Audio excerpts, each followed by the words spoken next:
Hey guys, Kyle here. Today I'm bringing you a quick video just on all the information we know about the new Takedown coming to Borderlands 3 at the start of June. The information and clips used in this video were taken from the Borderlands show, and I'll be leaving links in the description in case you guys want to check it out for yourself.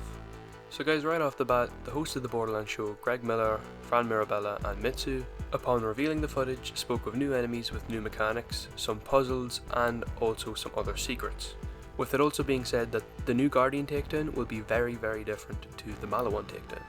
Greg described it as being like a raid, and I could not help but feel the same way. And that's just based on the gameplay, the puzzles and the aesthetic. For me personally, it gives me like a Vault of Glass, Destiny, Destiny 1 kind of style vibe on it, and yeah, I really enjoyed that raid in Destiny 1 and I'm really excited to play this one for the same reasons.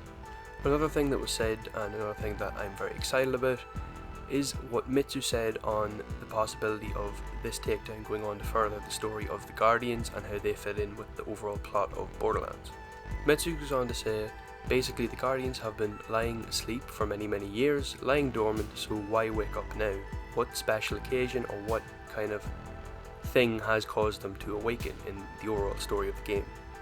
Personally, I kind of hope that it will kind of tie into the Watcher storyline from the pre-sequel, as that storyline was kind of just left dead in the water, and I really feel like it could be expanded on, as it was kind of something that was a build-up to Borderlands 3 as the pre-sequel was. And yeah, any more information on it or any more lore on that would really excite me. But it also could play into the story of Nereid in Borderlands 3. Moving on then guys, the mission itself will be given to us by Tanis and will take place on a planet called Minos Prime.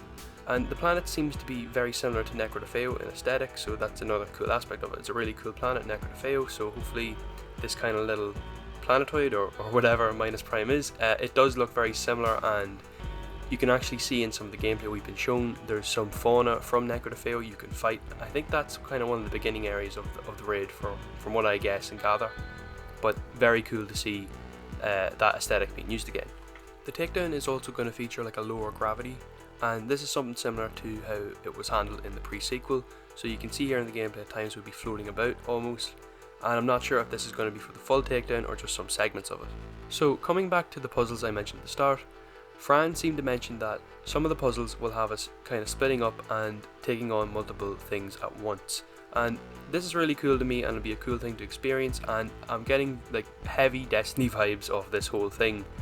Isn't the Vault of Glass, you have to split up the teams just to even open a door, so I feel like we will see something similar to that in this takedown. If you guys are solo players and are worried about maybe this blocking your progression, that you don't have a group to play with, I wouldn't worry too much. I'm sure Gearbox have thought ahead of this. A lot of the community do play solo, and there's a big solo like kind of raid running group and I guess culture in the Borderlands community. So I'm sure Gearbox have thought about this, and I doubt they will have any progress blockers needing you to have a group. It's just kind of an optional thing that's going to be really cool to experience if you have a group of friends to play with. Other puzzle-like things that were mentioned was having to open doors to progress further, and something to do with charging crystals. I'm sure this is probably something to do with maybe getting kills near the crystals in order to charge them, or maybe some other kind of way to charge crystals. I don't really know yet, but I'm excited to see.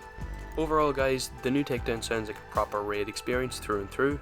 The takedown is set to launch guys on June 4th, and yeah, it's going to launch with the end of the Cartels event, so if you have any like outstanding challenges to do, I'd recommend doing them now. I'm currently trying to rush through them all and get them all done at the moment. So yeah, I'm really excited for the new content guys, if you could not tell already. So guys, with that is going to be all from me today. I really hope you guys enjoyed the video and I could give you some helpful info. If you did enjoy guys, why not leave me a like, or maybe even consider subscribing. I would really appreciate it. I'd also be very happy to have a conversation down below in the comments about anything that is on your mind, be it Borderlands or beyond. So guys, again, that is all for me. Thank you all very much for watching, and I will see you all in the next one. Bye.